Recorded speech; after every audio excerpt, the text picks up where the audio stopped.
maraming Pilipino ang kilala sa buong mundo bilang mabait. Totoo, likas sa atin ang pagiging matulungin, mapagbigay at palakaibigan. Pero tanong, ang pagiging mabait ba ay laging nangangahulugang tama? Samahan ninyo ako sa unang episode ng ating serye, Tama, Legal, Makadiyos, kung saan susuriin natin ang katotohanan ng Biblia sa ating ugaling Pilipino. Ang episode natin ngayon, mabait pero hindi palaging tama. Napansin nyo na ba sa kultura natin madalas nating naririnig ang linyang, sige na, pagbigyan mo na. Kahit alam nating hindi tama, kahit labag sa patakaran, o kahit may maliit na pandaraya, halimbawa sa pila, may sisingit, at sasabihin ng kasama, hayaan mo na, mukhang nagmamadali. O kaya naman sa trabaho, may kaibigang nagkamali at hihilingin na pagtakpan mo. Sige na, kaibigan naman kita. Ang pagiging mabait dito ay nangangahulugang pagbaluktot sa kung ano ang tama. Dito pumapasok ang malaking pagkakaiba ng kabaitan at integridad. Ang kabaitan ay tungkol sa pagiging pleasant sa ibang tao. Pero ang integridad ay tungkol sa pagiging tapat sa prinsipyo.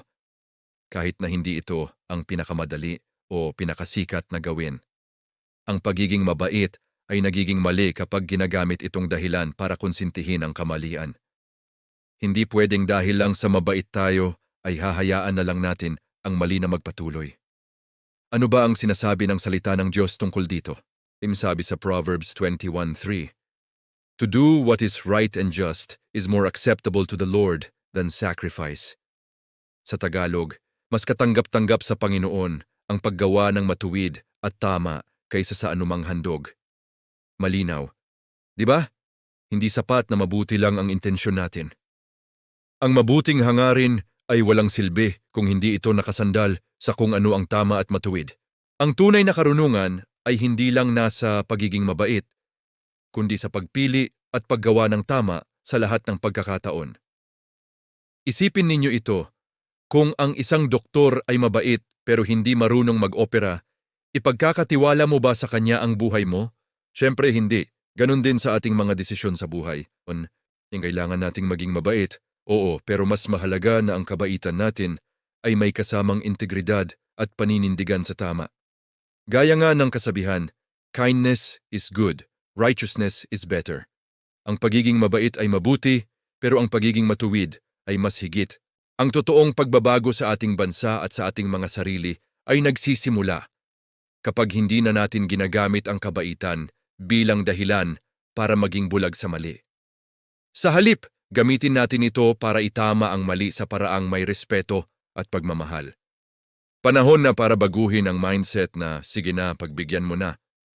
Palitan natin ito ng, kaibigan, ito ang tama. Tutulungan kitang gawin ang tama. Sa ating pagtatapos, hamon ko sa inyo.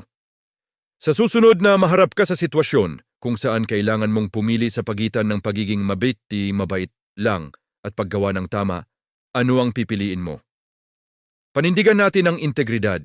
Ipakita natin na ang tunay na Pilipino ay hindi lang mabait, kundi matuwid at may takot sa Diyos. Kung naniniwala ka dito, gusto kong mabasa ang komento mo sa ibaba. I-type mo. Pipiliin ko ang tama, hindi lang ang mabait. Salamat sa panonood. Huwag kalimutang mag-subscribe sa Liwanag at Pag-asa TV at i-click ang notification bell para hindi nyo ma-miss ang susunod na episode ng ating serye. Pag-uusapan natin ang isa na namang mahalagang aspeto ng ating kultura sa lente ng Biblia. Hanggang sa muli.